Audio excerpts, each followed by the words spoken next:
Yeah. Yeah, what's going on? Check, check, check, check.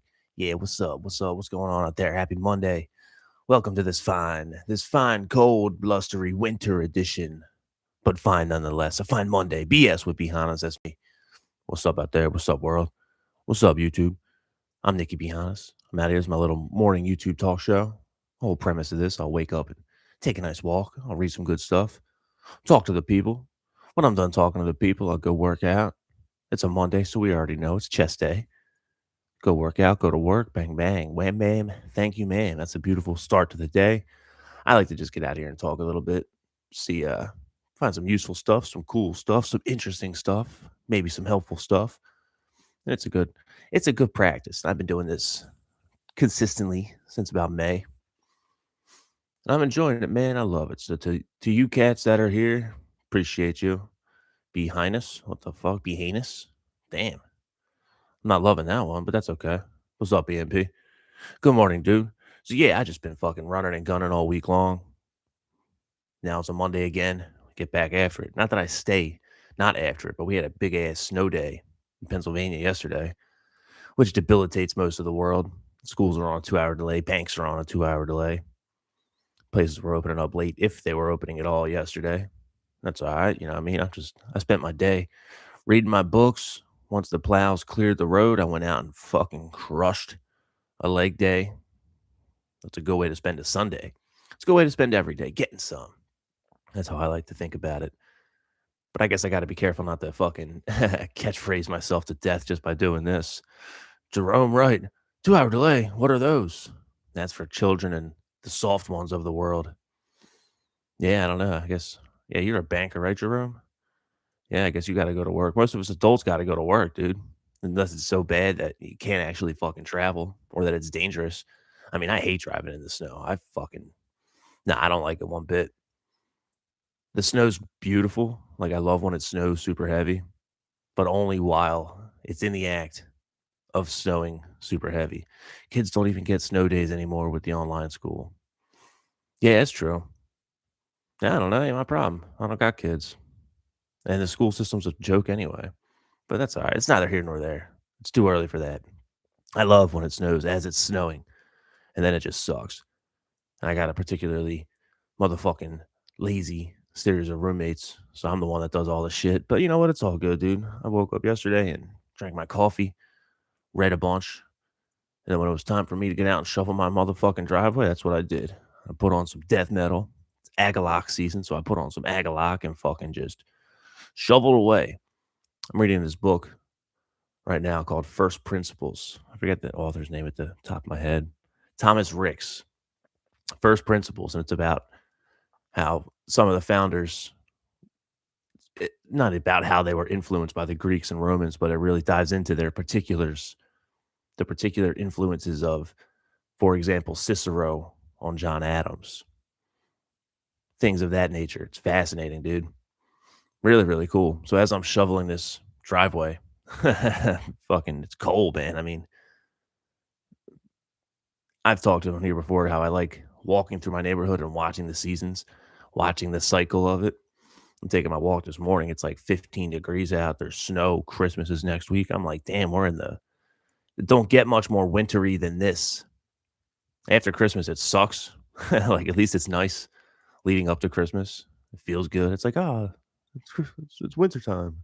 Woo. Now then after Christmas, it just starts. That's when the depression kicks in for a lot of people. I'm growing to like the cold. So as I'm shoveling the driveway, I'm just thinking of fucking George Washington and his soldiers at Valley Forge, which is not far from here. I'm thinking like these motherfuckers way back then were hard as nails, dude.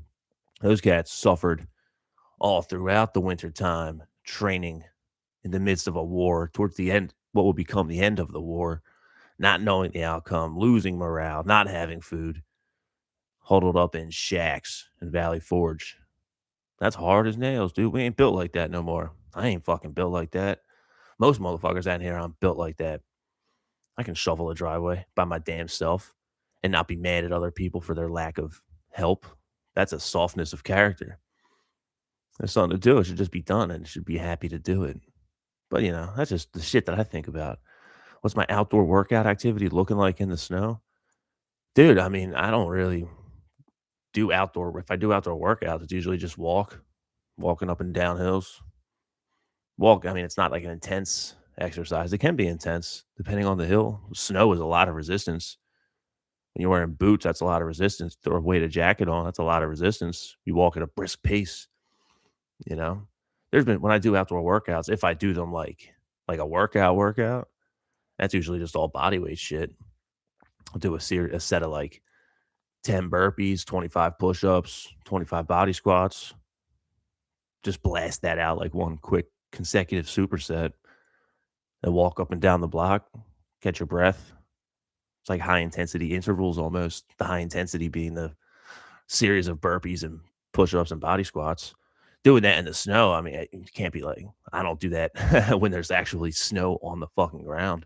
Yesterday, I just waited till it was clear. I just went to the gym. I'd much rather go to the gym than improvise on the street if I can help it. There's a lot to be said for that, but that's not so much my style. But it's annoying. Now I gotta go fucking listen to everyone talk about it all day. Oh, how was that snow yesterday? It's all right, dude. But anyway, one of the things I've been really enjoying on that new app that I've been talking about, Andy Frisella's Operator Standard app, is the challenges that they give you. They got that AI prompt that'll just give you the challenges. The first one I did was all like gym kind of fitness stuff. The second one I did, I'm just doing again because I really liked it. It was read, dedicate time to read 50 pages of a challenging nonfiction book. That's difficult, man. I like to read. There's a lot of things that we all like to do that we know we should do, that we know we ought to do, but we don't often do them. I find that having the app, I like checking that shit off at the end of the day. But considering this whole thing relies on the honor system, I need to make sure I actually read it and understand it, and I'm not skimming, and I'm not just, oh, I got to get through the 50 pages just so I can check this box off, just so I can keep the experience points. Got to do it righteously, got to do it vigorously, and that's why I've been reading this First Principles book. Really cool, really really cool. There was something that stuck out to me. It was a section on James Madison, who was one of the framers, one of the first four presidents. It focuses on Jefferson, Washington, Adams, and then Madison. I believe they were the first four presidents. I'm pretty damn sure. So it's all about how they were influenced by the Romans and the Greeks and how that tradition, amidst all the Enlightenment thinking that really propelled the American Revolution, all the French thinking, all the British thinking, all the Scottish thinking, the university systems in the early colonies. Super, super interesting stuff. I love that old school founder era history. It's just so dense sometimes. It's kind of hard to get. And I find that when historians or writers dilute the stories, it doesn't really capture the actual spirit. Because that's what they talk about when they talk about the spirit of 76. There's so much that goes into that. That's not just like, fuck the king. That's a part of it. That's a big part of it. But there's so much more, dude. It starts with Washington when he's like a fucking consignment. He's like working for the British army as they're moving out during the French and Indian War. And there's a lot about even Washington that becomes mythologized, that we think about him as this, larger than life, the first president. I think there was a president before him, but now we have to really talk about the time between the Declaration and the actual Constitution and the first presidency proper, Federalist Papers, everything that goes into it. It's super, super, super interesting, and I find it super important. And when I read this stuff, I'll tell you this, it fucking makes me look at at the modern world, the modern American political machine, and I'm like, this is a joke. This is a joke. We're watching WWE. Oh man, and then it makes me like, damn, I used to be 4 or 5 years ago, I was so invested. Really grinds my gears watching every move, taking it super seriously. When it's like, bro, this is so far removed from what it is. Well, what it ought to be, rather, from what it used to be, from what it took to get here. And that's just the beginnings. I'm not as well versed in history as the real history buffs are. There's so much just material out there to read, harder to understand. So, but I think it's important. I think it's a worthwhile endeavor. Anyway, there's a section on James Madison where they were quoting Hume, Hume, Hume, Is a moral philosophy as the science of human nature. And then the author is talking about James Witherspoon, who was a peer, I think, of Madison. Like it's tough. I'm fucking. It's hard shit. But either way, this is what stuck out to me. This is where it's interesting. Witherspoon divided the moral philosophy as the science of human nature into ethics and politics, and this is what's cool. I like that he described ethics as about governing the self, governing the individual, and then politics is about governing society. Yeah, politics is a way, a study, a mode of assessment of how best to govern society. Not the he said, she said bullshit, but we know what St. Fred Durst says about that. It's all about the he said, she said bullshit. These cats ain't really concerned with governing society in a proper, virtuous way. No, sir. When you hear about ethics, is it ethical? Motherfuckers have diluted that word from its original meaning to such an extent that it doesn't even mean anything. Moral philosophy, ethical study. What the fuck does that mean? It is about how to best govern yourself. That's the whole point. We're supposed to govern ourselves with minimal guidance from the powers that be. But what do I know? I'm just a dude out here getting after it in the morning, man. Anyway, the author then says, today such a course might be considered something like an overview of political and social sciences. Back then, it would have been seen as instruction on how to be a virtuous person and how to cultivate a society of virtuous individuals with all the import that virtue carried in the 18th century. Yeah, man.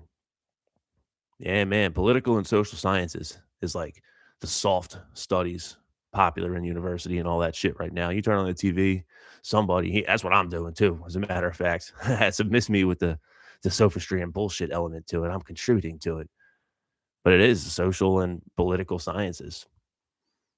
But whatever we're dealing with now was such a joke. I'm like not even interested. And it's been a big couple weeks in the political world. But all it does is get you riled up. And this shit ain't getting you riled up like Thomas Paine would have gotten these cats riled up. This is a little different, huh? A little bit different. So I guess that's the whole that's a nuance on the premise of this show. I talk often. What's the outer world stuff? What's going on in the outside world versus what's going on in the inside world? What's going on with us, the internal workings of us as peoples, as individuals, which collectively constitute motherfucking society. We matter. We play a part. What we do, our reputations, the people we surround ourselves with, the activities we endeavor upon, things we create, things we build, things we facilitate, things we are complicit in. That all matters. That all matters. But that's what the Stoics say. You can only control what you can control. So that's kind of where we're at. And I've seen this. I forget there's an Instagram account that I like. Based Living. They don't really post much.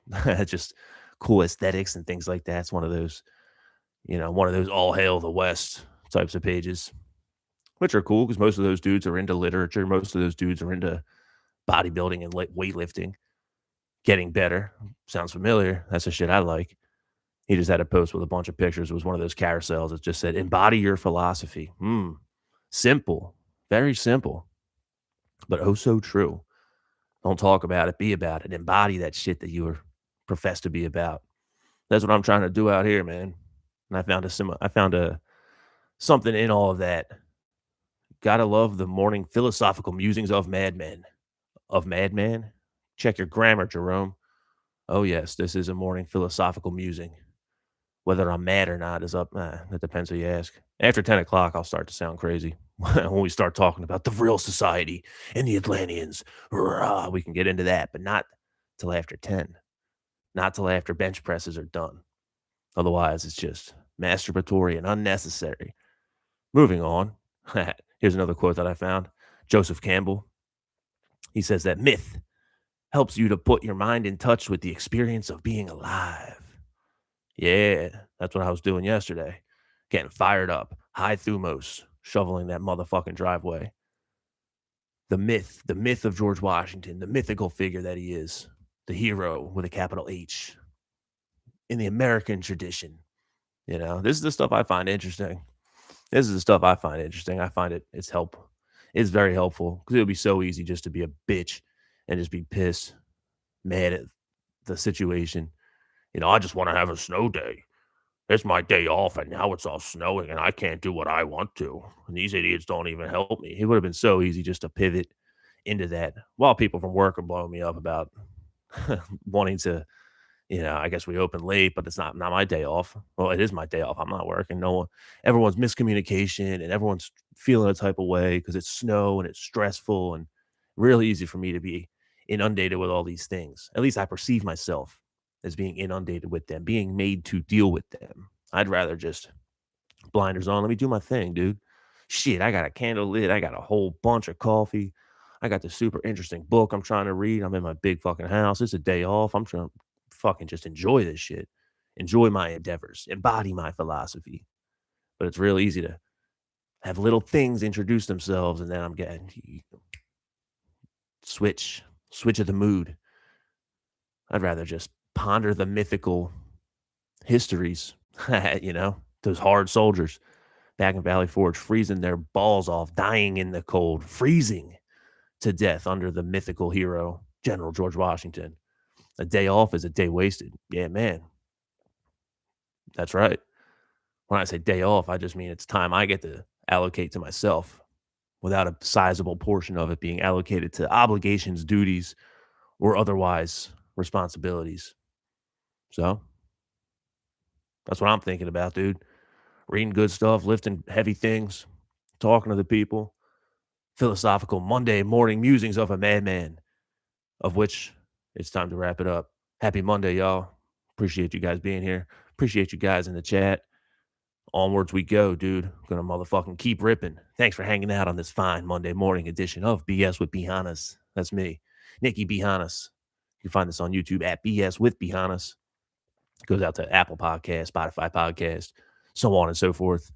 Got another YouTube channel, Nikki Hannas. There's some live footage, some official music videos, backing track jam series, just ripping some guitar. Because even though I like talking and musing philosophically, waxing and waning, committing acts of tremendous sophistry, bullshitting, in other words, I like to make music too. So you can find that on the other YouTube channel at Nikki Hannas or all my music studio shit. NikkiBHannas.com, NikkiBHannas.bandcamp.com, Nikki Hannas on all streaming services. That's all I got for today. Happy Monday. Keep it real. One love. I'm out of here. Fire start to the Monday. Oh, we are spiraling. One love. Peace.